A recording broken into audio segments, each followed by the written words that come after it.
নমস্কার। একটা কথা প্রথমেই বলে রাখি, আপনারা আজ যে নাটকটি দেখবেন তার গল্পটি কিন্তু অবাস্তব, মানে বাস্তবে এমন ঘটনা ঘটা সম্ভবই নয়। আচ্ছা, একটা কথা আপনাদের জিজ্ঞাসা করি, আপনারা কি মৃত্যুদণ্ডের পক্ষে? আর সেই মৃত্যুদণ্ড যদি ফাঁসি হয়?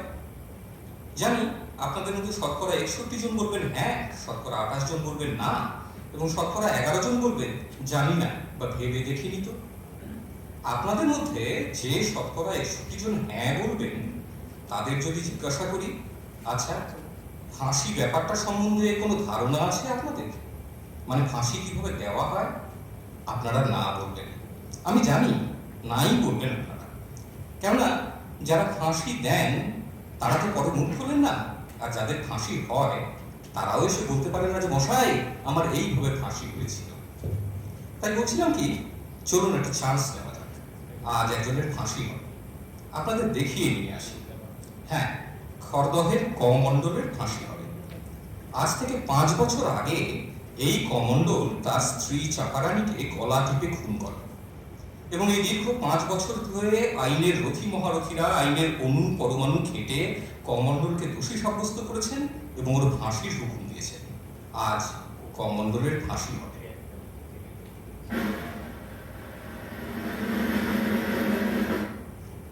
এখন সময় ভোর 3:30। কমণ্ডলকে স্নান করানো হয়েছে, তাকে নতুন ধুতি পাঞ্জাবি পরানো হয়েছে। জেলার সাহেব সস্নেহে তাকে জিজ্ঞাসা করলেন সে কি খেতে ভালোবাসে। সবাইকে চমকে দিয়ে সে বলেছে যে সে ভোরবেলা লঙ্কা পোড়া দিয়ে পান্তা ভাত খেতে ভালোবাসে। আরে মশাই, আমি কোথায় হলুম গাড়ার ছেলে সারা জীবন ভালো মন্দ খেতে পাইনি, নিশ্চয়ই সন্দেশ রসগোল্লা খেতে চাইবে। আর আমি নিজে গিয়ে বাজারে সেরা মিষ্টি দই সব কিনে আনলুম, আর ওরা বলে কিনা লঙ্কা পোড়া দিয়ে পান্তা ভাত খাবে। বলুন দেখি পান্তা ভাত পাই কোথায়? আমি বলছিলাম কি জেলা সাহেব, হাতে জল ঢেলেই তো পান্তা ভাত হয়ে যায়। আরে দৌড় মশাই, এত সহজ? ফাঁসির আসামি আমি ওকে চিট করেছি শুনলে গভর্নমেন্ট ঠিক করে হবে না? এটা কি বিপদে ফেলুন বলতে আমায়। বলছিলাম কি জেলা সাহেব, পান্তা ভাত কি খাওয়াতেই হবে? আপনি বলেন কি ডাক্তার সাহেব? ফাঁসির আসামির শেষ ইচ্ছে, ওকে পান্তা ভাত না খাওয়ালে গভর্নমেন্ট আমার চাকরি খাবে। কি বিপদ! 25 বছর সুনামের সঙ্গে চাকরি করে শেষে কিনা পান্তা ভাতের জন্য চাকরি যাবে। নকল বলুন স্যার। একবার আমার কোয়ার্টারে যাও, এই এমএন সাহেবকে জিজ্ঞেস করো কাল রাতে ছোট পোকা নেগার করছিল বলে ভাত খাইনি, ভাতগুলো কি ফেলে দিয়েছে? আচ্ছা। শোনো যাচ্ছ, যদি বলে হ্যাঁ ফেলে দিয়েছি, তাহলে তুমি পরিষ্কার বলে দিও বড়বাবু বলে দিয়েছেন আপনি ছেলে মেয়ে বাপের বাড়ি চলে যান, বড়বাবু চাকরি খুইয়ে 2 দিন বাদেই ওখানে গিয়ে উঠবে। আচ্ছা। শোনো, যদি বলে না ফেলে দিইনি জল দিয়ে রেখে দিয়েছি, তবে থ্যাংক ইউ বলে সেই ভাতটা থালায় করে নিয়ে আসো, সঙ্গে 4টে লঙ্কা পোড়া। আচ্ছা স্যার। আরে শোনো, এই যাওয়ার সময় অফিসের টেবিলে দেখবে কিছু মিষ্টি আর একবার দই আছে, এগুলো এমএন সাহেবকে দেবে, ছোট বাবাকে দিতে বলবে। আচ্ছা স্যার। না না না, শোনো শোনো শোনো, এই দইটা ওকে নিতে বারণ করবে, গোল করে রাখতে বলবে। হ্যাঁ, আমি বাড়ি গিয়ে খাবো। আচ্ছা স্যার। কি হলো, দাঁড়িয়ে রইলে কেন? না স্যার, যদি কিছু হ্যাঁ হ্যাঁ, কিছু বলো না, যাও। আচ্ছা হ্যাঁ শোনো শোনো, এই তাড়াতাড়ি এসো।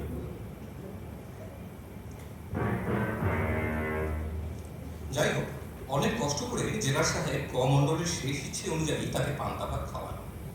তারপর তাকে নিয়ে আসা হলো ফাঁসির মঞ্চের কাছাকাছি একটা জায়গায়। কমণ্ডল দাঁড়িয়ে আছে, আর সামনে দাঁড়িয়ে সরকারি পুরোহিত পঞ্চানন বাচস্পতি গীতা পাঠ করছেন নিচু স্বরে। একটু দূরে দাঁড়িয়ে অপেক্ষা করছেন জেলার সাহেব, ডাক্তার, দুজন অফিসার অহিনবাবু আর কমলবাবু, তিনজন কনস্টেবল নকুল, রাম সিং আর কেষ্ট দাঁড়িয়ে জেলার ঘড়ি দেখে বললেন, ওহ, এক লেখা 4:55 ঝোলাতে হবে। বাচস্পতি তখন দিয়ে কি অং বং চং করছে কে জানে। আমি বলছিলাম কি একটু তাড়া মারুন না। না ডাক্তার স্যার, তারা মারাটা ঠিক হবে না, বুঝলেন? সরকারি পুরুষ আর তবে আর কি, সরকারি পুরুষ। আরে বাবা, ঘড়ি কাটে তো সরকারি পুরুষের দিকে তাকিয়ে বসে থাকবে, তোদের টাইম হলে পুরুষ করে ঘুরে যাবে। ও মশাই বাচস্পতি, আপনার হলো?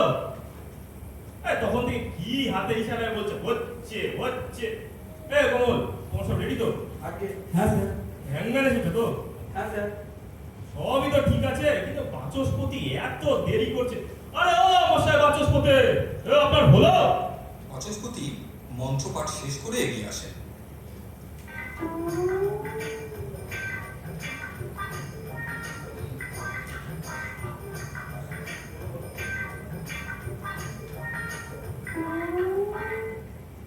আপনি তো মশাই অত্যন্ত অর্বাচীন।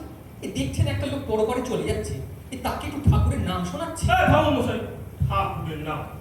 আপনি আর কানে করে বিল করে ঠাকুরের নাম শোনাচ্ছিলেন না, আমায় খিস্তি করছিলেন, শুনতে গেছি।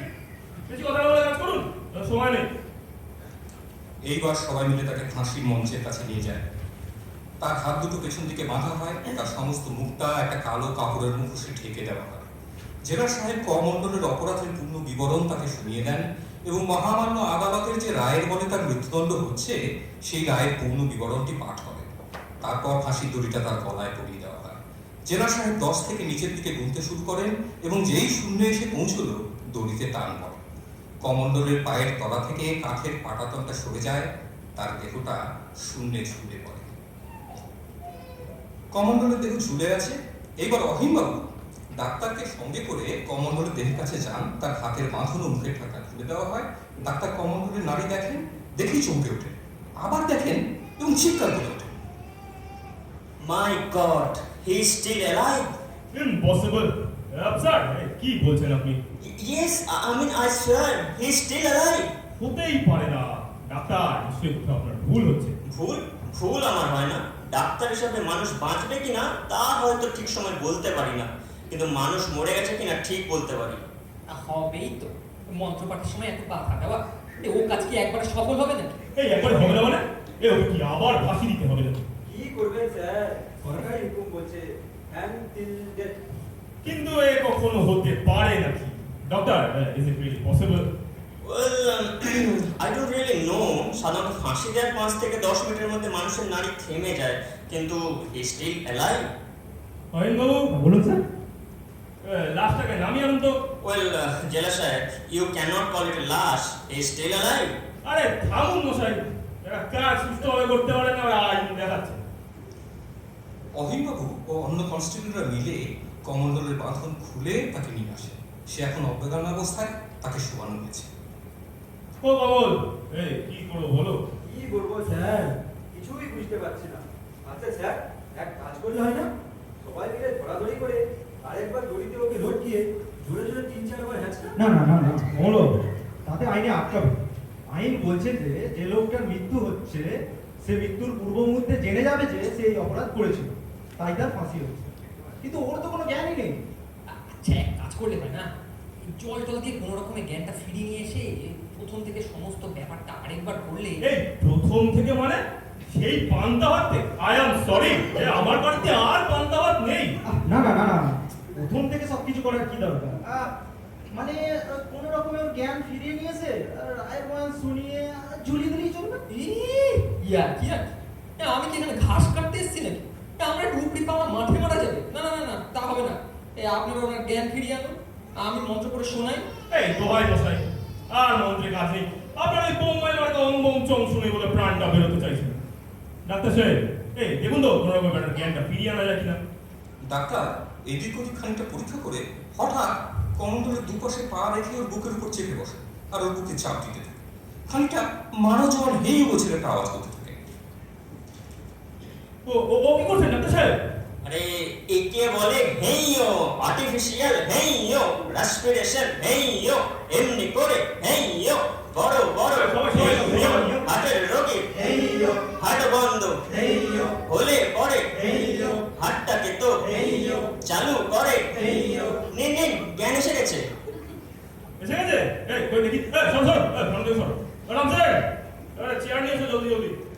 সকলে কমন্ডলকে ঘিরে ধরে নানান টুকরো কথা বলতে থাকে। ইতিমধ্যে রাম সিং ভিতর থেকে একটা চেয়ার নিয়ে আসে, কমন্ডলকে তার উপর বসানো হয়।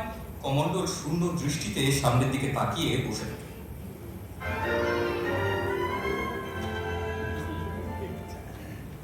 ডাক্তার সাহেব, এবার ওকে বোঝান যে শ্রী চাপাটানিকে গলাটিকে খুন করার জন্য ভারতীয় দণ্ডবিধির এত এত ধারা অনুযায়ী ওকে আমরা ফাঁসিতে দিলাম। ভাই কমন্ডল আমার কথা শুনতে পাচ্ছ? আমাকে কিছু বলছেন? হ্যাঁ তোমাকেই বলছি ভাই, তোমার নাম কমন্ডল ভাই? কই আমার মনে পড়ছে না তো। পড়বে ভাই পড়বে, আমার সঙ্গে কথাবার্তা বললেই মনে পড়বে। আমি এখানে কেন? তোমার যে ফাঁসি হবে ভাই। হাসি কি? স্বাস্থ্যসম্মত উপায় গলায় দড়ি দিয়ে ঝোলানো। তাহলে খুন করা বন্ধ করলেন? ফাঁসি মানে হচ্ছে ভাই হ্যাং টিল ডেথ, মানে আমৃত্যু ঝোলানো।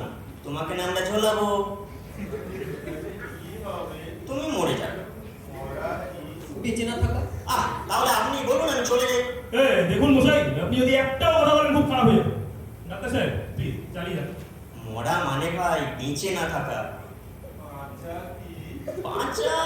বাঁচা মানে বাঁচা, এই যেমন আমরা বেঁচে আছি। আমরা কি বেঁচে আছি?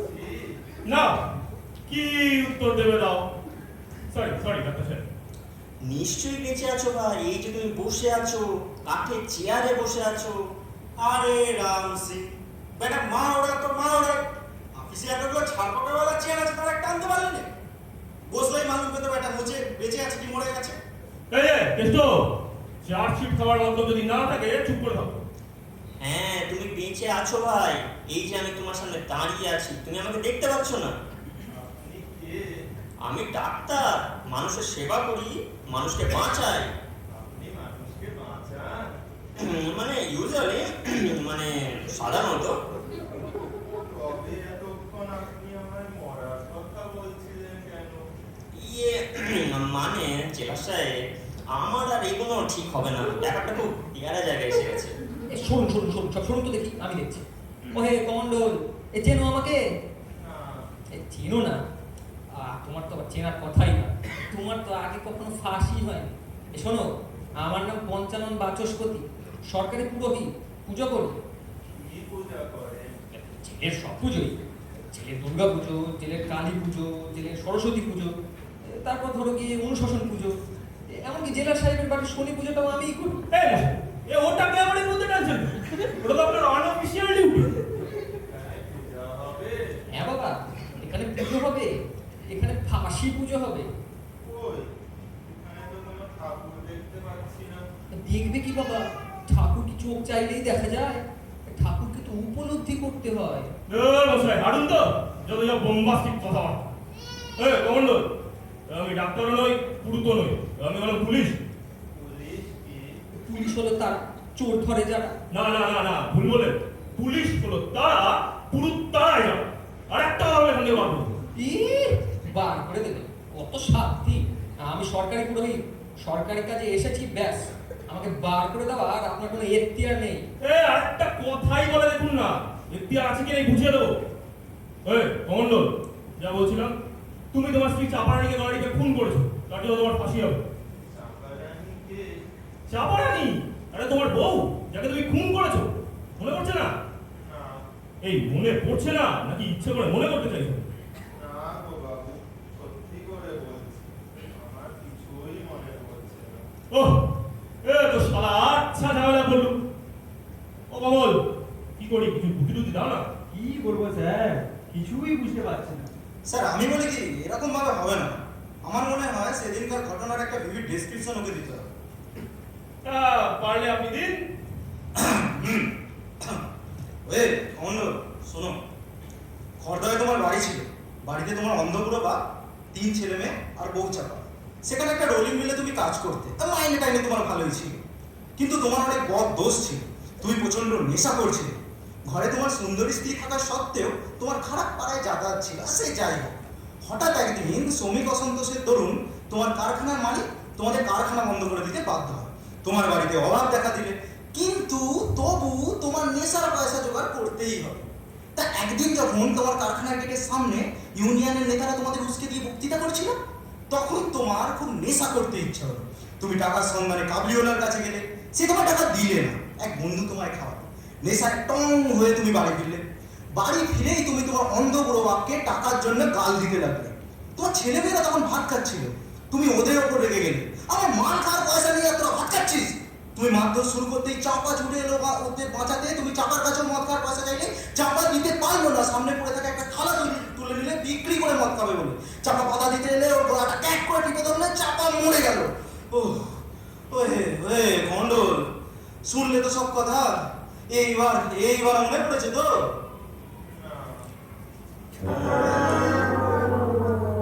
अरे भाई हिंदी में बताने से कछु फायदा होगा का? আরে দূর না, ওরা দেখছিস বাংলাতে হচ্ছে না, আবার হিন্দি। ওহ, এই শালা এরা আচ্ছা ঝামেলা বলুন। স্যার স্যার আমার মাথায় একটা আইডিয়া আছে। ছাড়ো। মানে বলছিলাম কি, আমরা সবাই মিলে ওর সামনে একটা নাটক অভিনয় করে দেখি না কি ভাই? তার মানে কি বলতে কি চাইছো তুমি? বলছিলাম যে ধরুন আমাদের মধ্যে কেউ একজন কমান্ডার সাজলো, তারপর ধরুন সেদিনকার ঘটনাটা পুরো ওর সামনে অভিনয় করে দেখালো। Not a very bad idea. কি বলেন ডাক্তার সাহেব, কাজ হতে পারে বলে মনে হচ্ছে? একটা চান্স তো নেওয়া যেতেই পারে। বেশ তো, শুরু করা যাক। এই কমল, তোমার তো অ্যাক্টিং ফ্যাক্টিং ভালোই আছে, তুমি আর ভাব স্যার। অহিন বাবু, আপনি কমান্ডো। এই তোমরা 3 জন ছেলে মেয়ে। ডাক্তার সাহেব, আপনি চাপান। আমি মানে আমাকে ঠিক না, মানে সত্যি কথা বলতে কি, এই শুট টুট পড়া অবস্থায় তার চেয়ে আই উড সাজেস্ট বাচস্পতি মশাইকে দিয়ে চাপা নাইটা। মানে ওর ওই নামাবলীটা শাড়ি হিসাবে কাজে লাগানো যেতে পারে। কে? আমি? আমার দ্বারা ওসব হবে না। আমার কাজ মন্ত্র পড়া, ব্যাস। এই বাজে কথা বলবেন না তো, সরকারি ব্যাপার, এখানে আমার কাছে আপনার কাছে বলা হবে কিছু। আমি করব না, ব্যাস। আপনাকে করতে হবে, ব্যাস। না পারলে আপনারা রিপোর্ট করবো, ব্যাস। স্যার আমাদের মধ্যেও গন্ডগোল। এই তোমাদের আবার কি হলো? না স্যার, ওই লোকটি 2 ছেলে 1 মেয়ে। তা আমি নকুল আর রাম সিংকে বললুম তোরা ফিমেল লোক দুটো কর। বেটা রাম সিং রাজি হচ্ছে। नहीं साहब, हम जेनानो का काम नहीं करेगा। এই দাঁড়া, বারবার করো না। অহিন বাবু, এই কমান্ডোলের ছেলেদের স্টেজটা বলুন তো।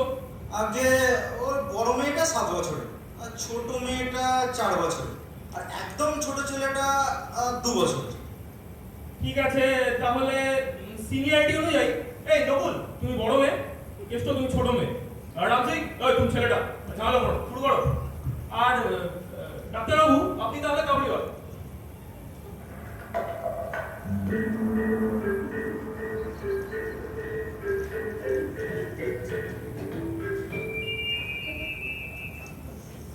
শেষ পর্যন্ত অভিনয় শুরু। দেখা গেল কমল এক জায়গায় বসে খক খক করে বুড়োদের মতো কাশছে। বাচস্পতি নামাবলীটা ঘোমটার মতো মাথায় দিয়ে কাল্পনিক উনুনের সামনে বসে রান্না করছে। 3 জন ছেলে মেয়ে খেলা করছে। অহিনবাবু এক কোণ থেকে আসতে থাকেন, জেলা সাহেব হাত তুলে তাকে বাধা দেন। না না অহিন বাবু, এখান থেকে কারখানার গেট থেকে আমি ইউনিয়নের লিডার বক্তৃতা করছি। বন্ধুগণ, আজ 1 মাস হয়ে গেল কারখানা বন্ধ রয়েছে। মালিক বলেছে ও কমল, এরপর কি বলবে একটু বলে দাও। মালিকেরা যা বলে থাকে তাই বলেছে। হ্যাঁ, মালিকেরা যা বলে থাকে তাই বলেছে। কিন্তু আর আমরা কারখানা খোলাবই, সে কারখানা থাক আর নাই থাক, আমাদের ভেঙে পড়লে চলবে না। আমাদের সোজা হয়ে দাঁড়াতে হবে তাল গাছের মতো। রবীন্দ্রনাথ ছোট কুকার বইয়ের এক জায়গায় বলেছেন, তাল গাছ এক পায়ে দাঁড়িয়ে সব গাছ ছাড়িয়ে উঁকি মারে আকাশে। আমাদের সেই তাল গাছ হতে হবে, সব পায়ের মাথা ছাড়িয়ে উঁকি মারতে হবে। আপনারা সবাই একজোট হন। বন্দে মাতরম, ইনকলাব, জয় হিন্দ। আপনাদের নেতা যুগ জিও। আরে ধুর, বাবুদের বক্তৃতা শুনে কান পচে গেল। আরো একটু নেশা করতে ইচ্ছা করছে, কিন্তু পকেটে একটিও পয়সা নেই। পয়সা পাই কোথায়? রহমত কাকা বলে ওকে ধরা যাবে। রহমত, রহমত ভাই। আরে কি খবর মন্ডল বাবু, কেমন আছে? ভালো নয় ভাই, ভীষণ বিপদের মধ্যে আছি। আর 1 মাস হয়ে গেল কারখানা বন্ধ, তাই তোমার কাছে এসেছি। আমার কাছে কেন আসিয়াছে? আমি তো তোমাদের কারখানা মালিক নেই আছে। না মানে ওই যদি কটি টাকা ধার দাও। টাকা ধার দেব তোমাকে? তুমি টাকা ধার লইলে শোধ দেবে কি করিয়া? কারখানা খুললেই তো শোধ দিয়ে দেবো। তোমার কারখানা আর খুলিবে না। আরে বাবা, আজ না হয় কাল, একদিন না একদিন তো খুলবে। তখন আমিও টাকা দিবে, যত চাইবে তত দিবে। এখন 1 পয়সাও দিবে না। ভাই কাবলু, আমি কি মাল খাবো না? খাবো না আমি মাল? চাহে চাহে ডাক্তার সাহেব দিলেন তো সব মারা করে। যে কাউকে টাকা ধার দেয় সে কখনো হিং বেচে না। বেচে না? সে কি আমার ধারণা ছিল। হ্যাঁ হ্যাঁ বেঁচে।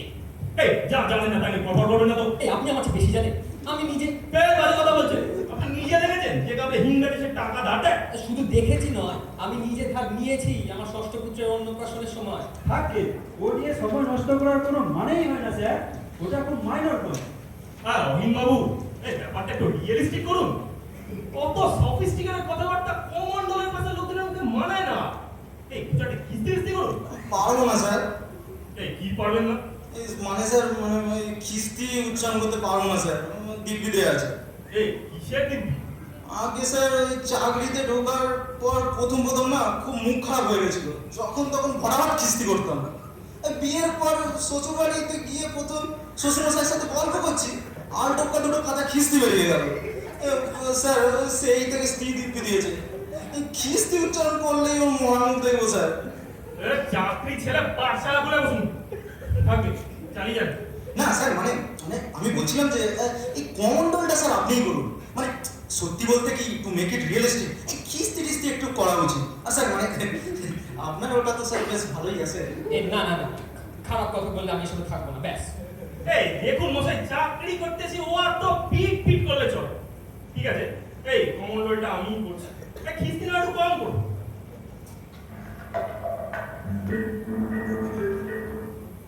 আবার চেচার অভিনয় মনোযোগ দেন। জেলার সাহেব এক কথায় কমন্ডলের মতো আসে। কে রে ওকা এলি, সারাদিন কোথায় ঘুরিস রে খোকা? এই গরু চড়াতে গিয়ে এটা পুরো যেমন গ্রাম গ্রামে ঘুরি। কি ধান্দায় ঘুরিস রে খোকা? আর আমাদের কুষ্টির জামনার ব্যবস্থা করতে এটা পুরো। এই শোনো, তোমার এই লুকোর টাকা আছে সেটা আমার দাও। টাকা টাকা আমি কোথায় পাবো রে খোকা? এই কোথায় দাও আমি কি জানি? এই মাল খাও ব্যাস। এই টাকা দাও।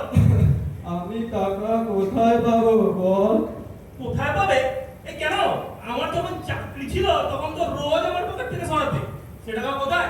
না বাবা, ধর্ম তো বলছি, কোনোদিনও আমি তোর পকেট থেকে টাকা নেইনি।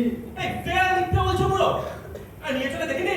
সে তো বাবা একদিন দেখেছিলে, তাও নিতে পারিনি। অন্ধ মানুষ, আন্দাজে আন্দাজে তোর পাজামা মনে করে যেটা হাত রেছিলাম সেটা ছিল বৌমার ছায়া। তাতে তো বাবা পকেট থাকে না। এই ওসব জানি না আমি। টাকা দাও, মাল খাও। সত্যি বলছি বাবা, 1 পয়সাও দিতে পারবো না। আরে পারবে না তো বাপ হয়েছিল কেন? বাপ হয়ে ছেলেকে এক পাত্র মাল খাওয়ার পয়সা দিতে পারবে না তো জন্ম দিয়েছিল কেন? এবার কেমন ধরনের কথা? বাপের সাথে অমন ভাবে কথা বলে না কেন কে? এই ছেলে, না না সরি সরি সরি। এই নবী চুপ করে দাও। চুপ করবে? চুপ করবে কেন শুনি? না চাল পাইনি। বাবা আটা এনেছো? এই না না পাইনি। तब हम लोग क्या खाएगा? আরে নিয়ে আরে ঘটে যদি একটু বুদ্ধি থাকে ওর দুই মেয়ে বাঙালি হলো ছেলেটা হিন্দুস্তানে। আরে তুই একটা কথা নেই বলেগা, भैया बोलेगा तो मानेगा। जी हाँ साहब। আমার মাথা খা। চেনা মাতা, গোবর পোড়া মাতা, তারপর খাবো কি? এ রাজস্পতি, এটা কিন্তু পার্সোনাল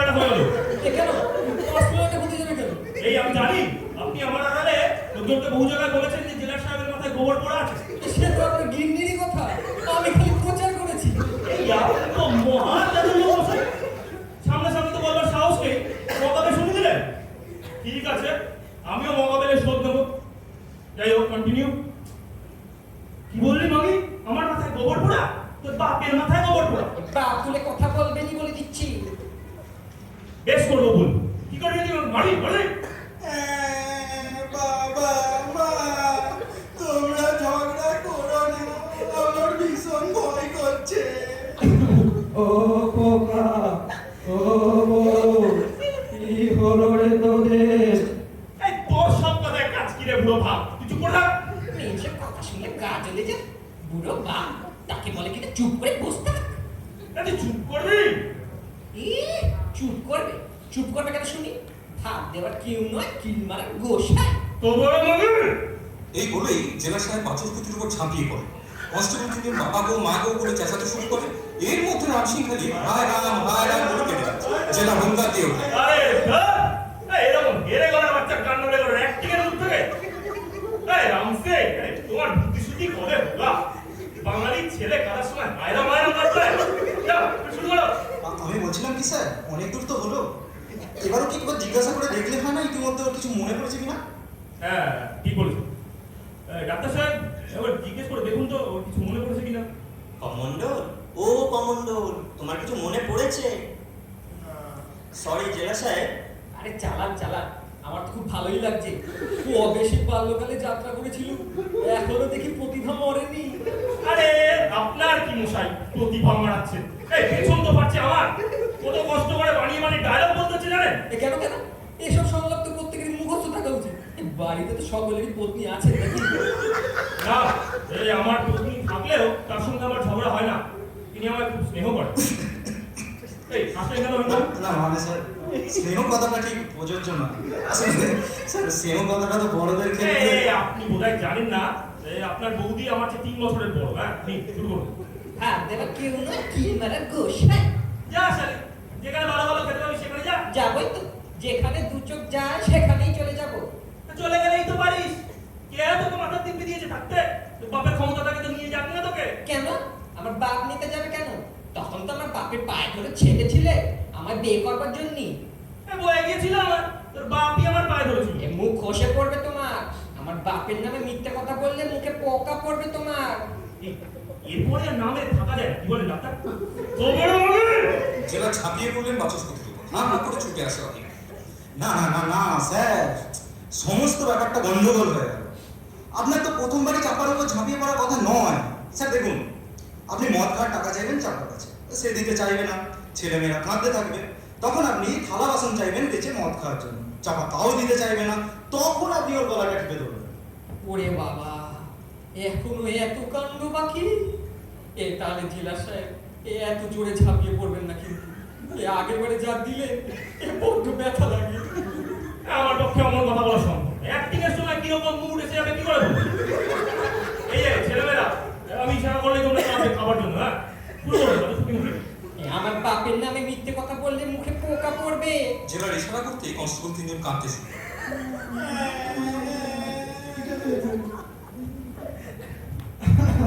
ও বউ, ঘরে কি কিছু নেই? ছেলে মেয়েদের দাও না। ঘরে আবার থাকবে কি? যেমন বাপ ছেলে মেয়েদের খেতে দিতে পারে না। খিদে পেয়েছে, বড়ি জোর সে ভুক লাগা है। অন্য করে বউ হলে কবে চলে যেত। নেহাত আমার মতো সতী লক্ষ্মী পেয়েছিল তাই বেঁচে গেল। সত্যি? এই আমার কাছে আর সত্যিগিরি ফলাসনি রে। তুই যদি শালি সত্যি হবি তাহলে তো ছোট ছেলেটা মেয়ের ভাষায় কথা বলে গেল। রাস্তা এবার আমি ভাববই না। এই দাদা মাল খাবো। এক পয়সাও নেই আমার কাছে। এই তবে থালাটা দে, ওইটা বেঁচে মাল খাবো। এ খবরদার, ও থালা তুমি ছোবে না, ও আমার বেদানের থালা। দশ চালা দানের থালা। জেলার এইবার একটি কাল্পনিক থালা তুলে নেয়। বাচস্পতি সেই থালার অন্য দিকটা ধরে টানতে থাকে। দুজনে কিছুক্ষণ টানাটানি করে, তারপর জেলার থালা ছেড়ে দিয়ে বাচস্পতির গলা ধরে ধরে তার মধ্যে মর বলতে থাকে। বাচস্পতির দেহ আস্তে আস্তে মাটিতে ঢলে পড়ে। ছেলেমেয়েরা কাঁদতে থাকে, কমল খালি খক খক করে কাঁদতে থাকে আর বিলাপ করতে থাকে। এমন সময় কমণ্ডল একটু কান্নার মতো আওয়াজ করে। অহিনবাবু লাফ দিয়ে তার কাছে যান। স্যার স্যার কেঁদেছে, ও কেঁদেছে। কেঁদেছে?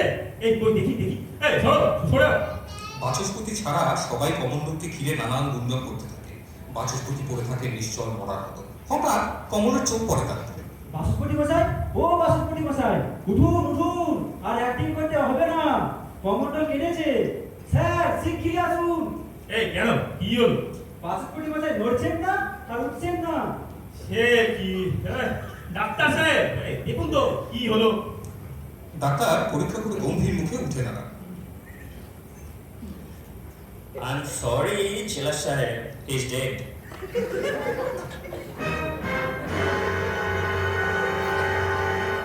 ইম্পসিবল। বাচস্পতি, ও বাচস্পতি, বাচস্পতি উঠুন না, ভাই কি ইয়ার্কি করছেন? কে উঠছেন না? আপনারা বিশ্বাস করুন, আমি খুব আস্তে ওর গলাটা টিপে ধরেছিলাম। ও মরেনি, মাইনি বলছি ও মরেনি। ডাক্তার ডাক্তার প্লিজ একটু দেখুন, আর একবার আপনার সেই হিও মাইনটা চালু করুন না প্লিজ। কোনো লাভ নেই জেলার সাহেব, হি ইজ অলরেডি ডেড। না না না না, এ হতে পারে না। বাচস্পতি, বাপ আমার, ভাই আমার, দাদা আমার, ওঠো ভাই ওঠো, একবার চোখ খুলে তাকাও। ওঠো ভাই, ওঠো ওঠো, এবার সব। এই কথা বলে জেলা সাহেব কাঁদতে কাঁদতে বাচস্পতির বুকের উপর পড়েন এবং সরবে কাঁদতে থাকে। তারপর হঠাৎ মুখ তুলে দেখেন সবাই তার দিকে তাকিয়ে।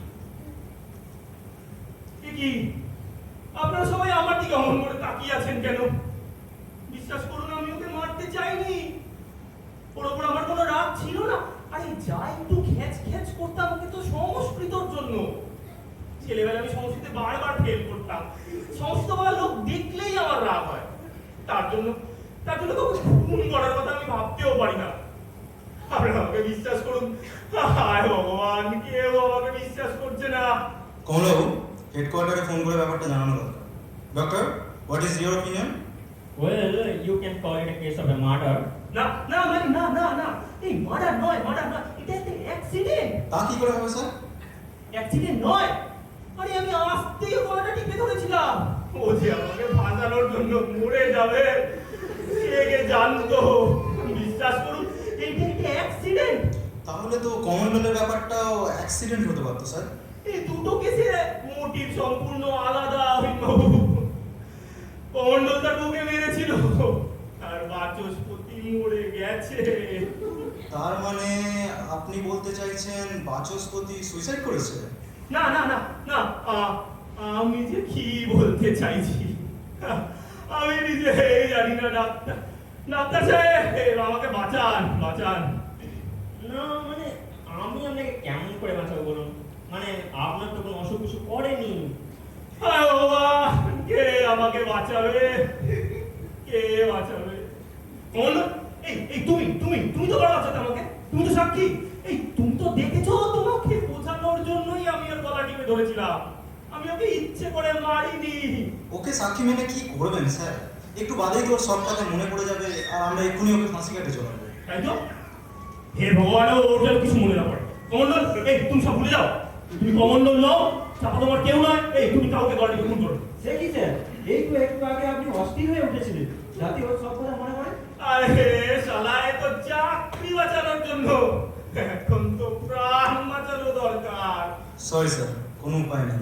ঘটনাটা আমাদের হেডকোয়ার্টারে জানাতেই হবে। কমল, একটা ফোন করুন। ও কমল, কমল, কমল, না না না, এ কমল, আমি তোমায় কত ভালোবাসি।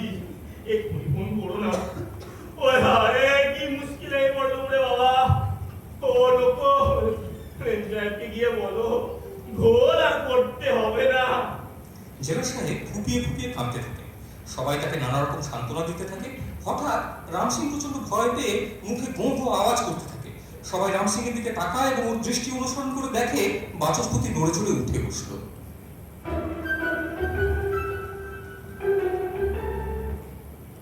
কই কতদূর এগুলো? এ কি বাসস্পতি মশাই, আপনি মারা যাননি? আরে গিয়েছিলাম তো সে কিছুক্ষণের জন্য। তার মানে এ আমি যেই দেখলাম জেলার সাহেব একটু জোরে গলা টিপে ধরেছে, বুঝলুম যে ওর মুড এসে গেছে। আমি অমনি দিলাম 64 নম্বর যোগাসন প্রয়োগ করে, 8 ঘন্টার জন্য স্বেচ্ছা। একেই বলে যোগ বল, বুঝলে কমল? একেই বলে যোগ বল। এই আপনি আর দাঁত করে হাসবেন না। ও আমার জোরে যাচ্ছে, ইচ্ছে পটপট করে দাঁতগুলো তুলে ফেলি। ওই নৌ, এই দেখুন তো, এটা কাঁদছিল কেন? ওর কিছু কিছু মনে পড়েছে? হ্যাঁ স্যার, মনে পড়েছে। চলুন দেখি। ও কমন্ডল, তোমার সব কিছু মনে পড়েছে তো? হ্যাঁ গো বাবুরা, আমার সব মনে পড়ে গেছে। এই। সব। কি মনে পড়েছে? বাবুরা, আমার একটা সোনার সংসার ছিল। সোনার সংসারই তো, 3 ছেলে মেয়ে, 1 বউ। আমার মতন তো নয়, 9 ছেলে মেয়ে, 2 বউ। আমুন না মশাই, আপনার ঘরে কেচ্ছা কে শুনতেছি? এই কেচ্ছা বলে গেল, কেচ্ছা বলে গেল। আর কেচ্ছা নয়, মেয়ের বয়সী শালি, তাকে আবার বিয়ে করেছে। ও, এতেই আপনার শরীরে রক্ত উত্তপ্ত হয়ে পড়লো? তা আপনার বউ কেন ফি শনিবার শনি পূজা করান, তাকে আপনি অনুমান করতে পারেন? কেন? আমার মঙ্গলের জন্য। হ্যাঁ, আপনার মঙ্গলের জন্য না হাতি।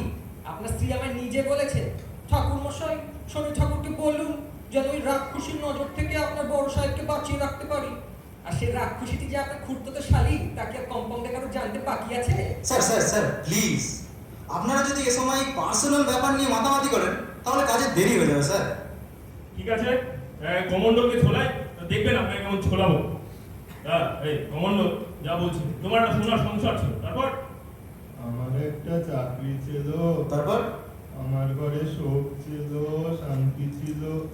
রোজ সন্ধ্যেবেলায় যখন আমার বউ উঠোনে তুলসী পিদিম লাগাতো, যখন আমার অন্ধ বুড়ো বাপ দাওয়ায় বসে তার নাতি নাতনিদের গল্প শোনাতো, এখন আমি কাজ থেকে ঘরে ফিরতাম। তারপর? আমার ছোট ছেলেটা বাবু আমার খুব নেওয়াটা ছিল। আমি ঘরে ফিরলেই আমার পায়ে পায়ে পোষা বেড়ালের মতো ঘুরে বেড়াতো। আর তখন বাবুরা সুখে আমার বুকের মূর্তিটা উথাল পাতাল করে উঠতো। তারপর? তারপর হঠাৎ একদিন কারখানায় গিয়ে দেখি কারখানার গেটে বিরাট তালা ঝুলতেছে। রাতারাতি তালা লাগায় মালিকেরা নাকি পালায় গেছে। তারপর? তারপর বাবুরা দিনের পর দিন বসে দেখেছি কারখানার গেটের সামনে। ভেবেছি আজ না হোক কাল তো দাদা খুলবে, আমাদের এতগুলান মানুষের পেটের ভাত কেড়ে নিয়ে মালিকেরা নিশ্চয়ই পালায় যাবে না। এনারাও তো মানুষ। আস্তে আস্তে কারখানার লোহার গেটে মরচে পড়ে গেল বাবুরা। কারখানার ভেতরে সাজানো ফুলের বাগানটা জঙ্গল হয়ে গেল বাবুরা। আমাদের পেটে টান পড়তে লাগলো। জমানো টাকা যে কটা ছিল সব শেষ হয়ে গেল। বাড়ির ঘটি বাটি একটু একটু করে বেচতে শুরু করলাম। সে কারখানা ঘুরে বেড়াতে লাগলাম একটি কাজের আশায়। কেউ কাজ দেবে না বাবুরা, কেউ কাজ দেবে না। ভাবলুম চাষির ছেলে আমি, চাষ করে খাবো। নিজের জমি দেওয়ার তো কিছু নেই, তাই ভাবলুম পরের জমিতে লাঙল দেব। তো 1 ছটাক জমিও কেউ দেবে না। ওদিকে আমার ছেলে মেয়েগুলা দিন নিস্তেজ হয়ে যেতে লাগলো। আমার বুড়ো বাপটা আরো দুর্বল আর আরো বুড়ো হয়ে যেতে লাগলো। আমার ছোট ছেলেটা আমার দিকে যে খালি হাসতো, সেই হাসি বুঝে ড্যাব ড্যাব করে আমার দিকে শুধু তাকায় থাকতো বাবুরা।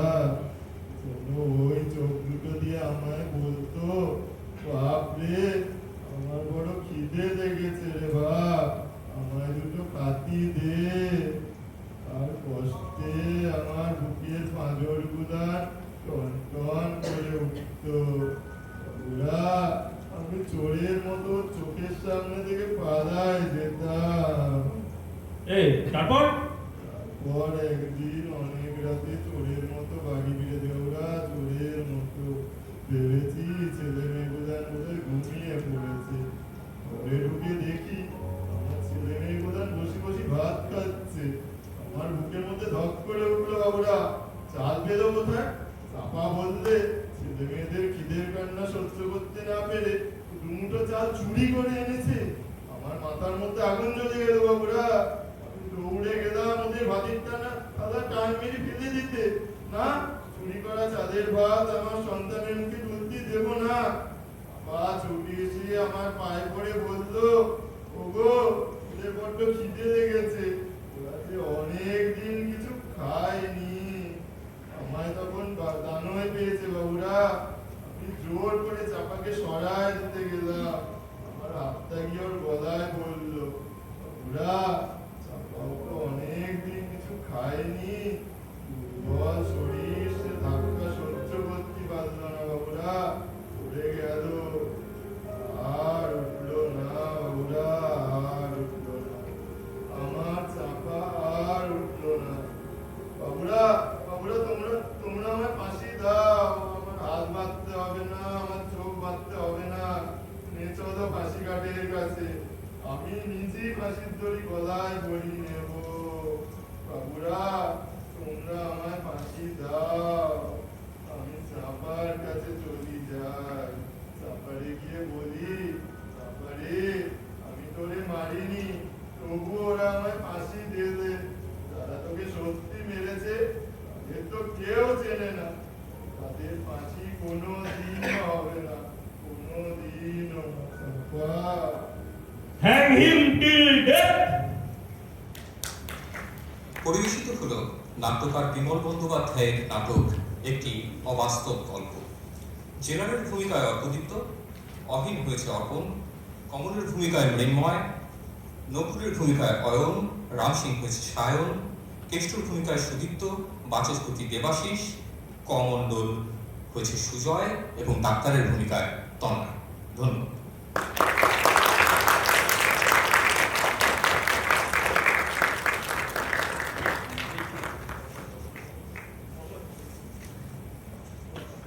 মাফ করবেন, ধ্বনি ও আবহ পরিকল্পনায় তন্ময় ও অর্কদীপ্ত।